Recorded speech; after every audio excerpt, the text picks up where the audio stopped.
दीनबंधो मंगल करता। राम राम दोस्तों, मैं संतोष कुमार सिंह आपको सुना रहा हूँ बाबा के महासमाधि के बाद भक्तों के अनुभवों की श्रृंखला।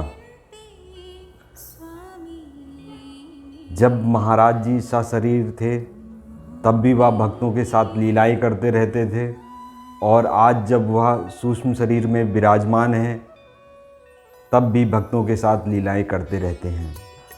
महाराज जी द्वारा की जाने वाली इन लीलाओं में स्थान भेद के साथ समयांतराल भी देखने को मिलता है। पिछले एपिसोड में मैंने आपको बीएसएफ के असिस्टेंट कमांडेंट के जीवन से संबंधित घटना को सुनाया। वह घटना सन 1993 की थी। आज जो घटना हम सुनेंगे वह उसी प्रकार की घटना है, और घटना वर्ष सन 2021 है। इन घटनाओं में समानता हमें यह बताती है कि ये सारी लीलाएं वह लीलाधर दिखा रहे हैं। दोस्तों, आने वाले एपिसोड में मैं आप सभी के लिए एक बहुत ही महत्वपूर्ण जानकारी लेकर आ रहा हूँ। इसलिए यदि अभी तक आपने चैनल को लाइक नहीं किया है, सब्सक्राइब नहीं किया है, तो सब्सक्राइब कर लें, बेल आइकॉन के बटन को दबा दें, जिससे आने वाली वीडियो की जानकारी आप तक शीघ्रता से पहुंचे। धन्यवाद। आज का जो अनुभव हम सुनेंगे वह प्रयागराज से श्री चित्रगुप्त वार्ष्णेय जी ने हमारे साथ साझा किया है। श्री चित्रगुप्त वार्ष्णेय जी के ऊपर महाराज जी की महती कृपा है। इस कृपा के फलस्वरूप उन्हें महाराज जी के श्री चरणों की भक्ति प्राप्त है।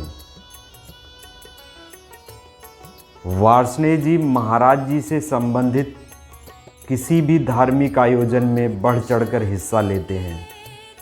वह अन्य भक्तों का मनोबल भी बढ़ाते हैं और हो रहे धार्मिक अनुष्ठान में तन मन धन से सेवा करते हैं।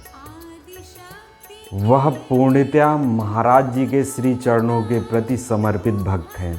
उन्होंने जो अनुभव हमारे साथ साझा किया है वह अनुभव जनवरी 2021 का है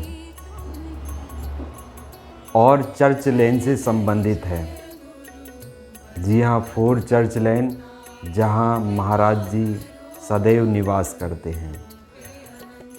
चित्रगुप्त वार्ष्णेय जी 4 चर्च लेन स्थित लाल मकान सदैव जाते रहते हैं। वह वहाँ जाकर महाराज जी से, दादाजी से, कमला दीदी से आशीर्वाद लेना नहीं भूलते। जनवरी 2021 में वह बाबा से आशीर्वाद प्राप्त करने के लिए 4 चर्च लेन स्थित लाल मकान पहुँचते हैं। वहाँ महाराज जी के श्री चरणों की पूजा अर्चना करने के बाद वह अशोका दीदी और सत्या माँ जी से आशीर्वाद व प्रसाद पाते हैं। इसके पश्चात सत्या माँ जी अपने दामाद श्री आशीष पांडे जी की एक पॉलिसी जो 5.5 लाख रुपए की होती है, वह वार्ष्णेय जी को देते हुए कहती हैं कि इसे आप लक्ष्मी टॉकीज के पास स्थित LIC कार्यालय में जमा कर दीजिए। दोस्तों, आप जानते होंगे कि LIC के कोई भी बॉन्ड जब ओरिजिनल हम कार्यालय को जमा करते हैं उसके पश्चात ही उस बॉन्ड के अनुरूप हमें भुगतान होता है।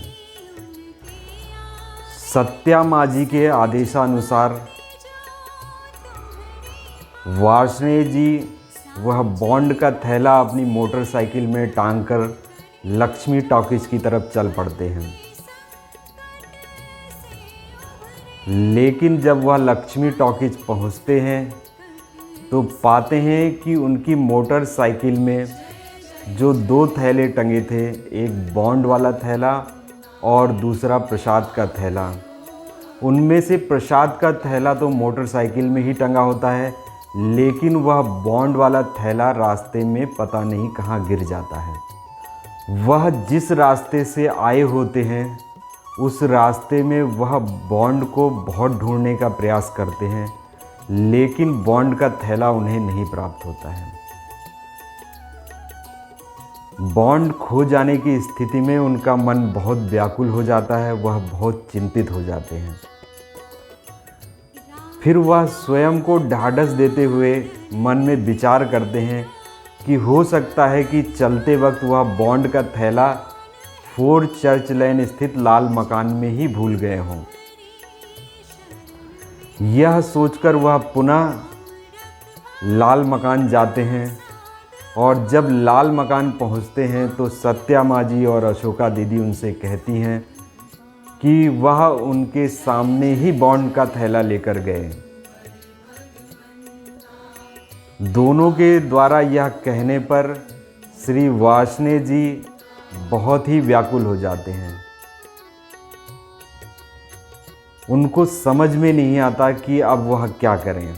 वह वहीं लाल मकान में बाबा की तस्वीर के सामने उनके श्री चरणों में बैठकर अंतर मन से पुकार करने लग जाते हैं। मैंने पहले भी आपसे कहा है कि जब कोई भक्त अपने अंतःकरण से महाराज जी को आवाज़ लगाता है तो महाराज जी दौड़े चले आते हैं। अभी वह महाराज जी की तस्वीर के सामने बैठे हुए महाराज जी से प्रार्थना कर ही रहे हैं, तभी उनके मन में विचार आता है जो निश्चित रूप से महाराज जी की मानसिक संप्रेषण के द्वारा उन्हें प्रेरणा स्वरूप प्राप्त होता है। वह एक बार फिर निश्चय करते हैं कि मैं पुनः एक बार फिर से उन बॉन्ड के पेपर को ढूंढते हुए लक्ष्मी टॉकीज LIC कार्यालय तक जाऊं। यह मन में विचार आते ही वह निकल पड़ते हैं और वह जब बैग को ढूंढते हुए पुनः लक्ष्मी टॉकीज पहुंचते हैं तो महाराज जी के चमत्कार को देखकर वह अभिभूत हो जाते हैं। वह बैग सामने पड़ा हुआ था और उस बैग के ऊपर एक भूरे रंग का कुत्ता उस थैले के ऊपर अपने आगे के दोनों पंजों को रखकर उसकी रखवाली कर रहा था। श्री चित्रगुप्त वार्ष्णेय जी इतना भाव विह्वल हो जाते हैं कि उनकी आंखों से अश्रुधारा बह निकलती है। श्री चित्रगुप्त वार्ष्णेय जी उस कुत्ते को महाराज जी का ही कोई स्वरूप लीला मानते हुए प्रणाम करते हैं। वह उन बॉन्ड के पेपर को तुरंत ही LIC कार्यालय ले जाते हैं और वहाँ के LIC ऑफिसर श्री चंद्र प्रकाश पांडे जी को वह कागजात सुपुर्द कर देते हैं। अनेक कालखंडों में भक्तों के साथ होने वाली यह घटनाएं, यह लीलाएं करने वाले कोई और नहीं हमारे महाराज जी हैं। एक जैसी होने वाली यह घटनाएं हमें यह बताती हैं कि महाराज जी हम सभी भक्तों के बीच में विराजमान हैं।